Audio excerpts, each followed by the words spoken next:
మాట్లాడాలి.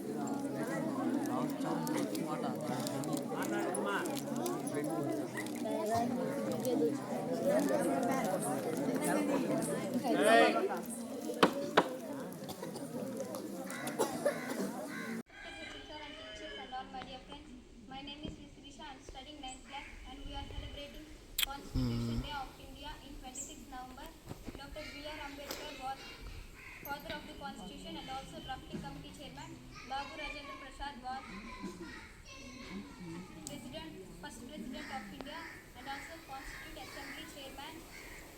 On 1949, the Indian Constitution was adopted, and Constitution teaches us equality, freedom, justice. The Constitution gives supreme law of India, citizens' rights, power of government. మనిషి అంటే శ్వాస పీల్చుకోకుండా బ్రతకలేడు కదా, అలాగనే మనం భారతదేశం అనేటటువంటి నేల మీద నివసించాలి అంటే ఖచ్చితంగా ఒకదానికి లోబడి ఉండాలి. అది మనిషి అయినా, చెట్టు అయినా, పుట్టైనా, చేమైనా, పాము అయినా, పక్షి అయినా, బిల్డింగ్ అయినా, ఏదైనా కావచ్చు. అంటే ప్రాణం ఉన్నది కావచ్చు, ప్రాణం లేనిది కావచ్చు.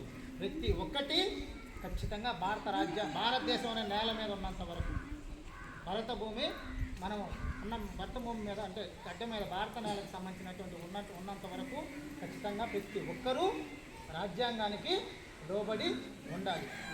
అంత గొప్పతనం ఉన్నటువంటి రాజ్యాంగం అనేది ఈరోజు ఆమోదించబడినటువంటి రోజు. అంటే ఏ సంవత్సరంలో ఆమోదించారంటే 1949 నవంబర్ 26వ తేదీన భారత రాజ్యాంగాన్ని ఆమోదించడం అనేది జరిగింది. దీంతోపాటు ఈరోజు ముఖ్యంగా మనకి ఈరోజు చాలామందికి ఏంటంటే ఒక రాజ్యాంగ దినోత్సవం మాత్రమే చెప్పుకుంటాం, కానీ ఇంకా 2 దినోత్సవాలు ఉన్నాయి.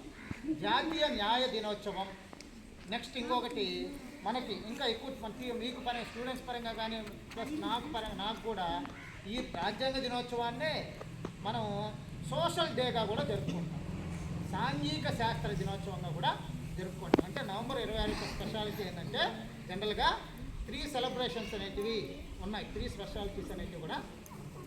ఓకే, ఇప్పుడు ప్రధానంగా అందరూ వినాలి. ఇక్కడ రాజ్యాంగం అంటే ఏమిటి, రాజ్యాంగం వల్ల మనకు ఉపయోగం ఏంటి, రాజ్యాంగం గురించి తెలుసుకుంటే మనకేమన్నా ఉపయోగాలు ఉన్నాయి, రాజ్యాంగం తెలుసుకోవడం వల్ల మన ఫ్యూచర్ ఏమన్నా ఉంటుందా అనేది మీకు ఒక అవగాహన ఉండాలి. అంటే మనకి భారత రాజ్యాంగం అనేది ఒక దేశాధినేత అంటే ఎవరు?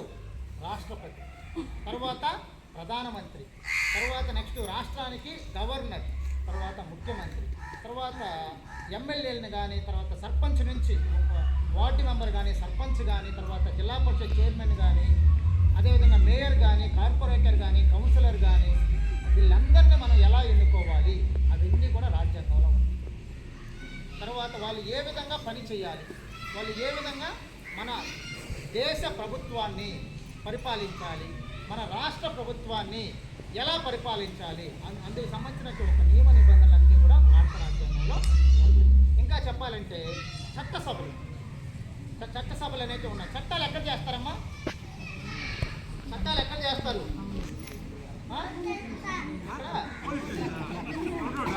చట్టాలు ఎక్కడ చేసేది? పెద్ద పిల్లలు చెప్పండి రా. స్టేట్లో అయితే అసెంబ్లీలో చేస్తారు, సెంట్రల్లో అయితే ఎక్కడ చేస్తారు? అది సెంట్రల్లో అయితే పార్లమెంట్లో చేస్తారు చట్టాలు, అవునా కదా? ఇప్పుడు మనం ఉదయం కూడా అసెంబ్లీని వీక్షించాం. నువ్వేం మాట్లాడబా, సైలెంట్ కూర్చో.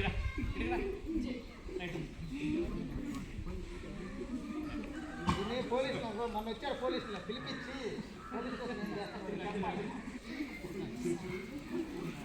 సరే అమ్మ వినాలమ్మా.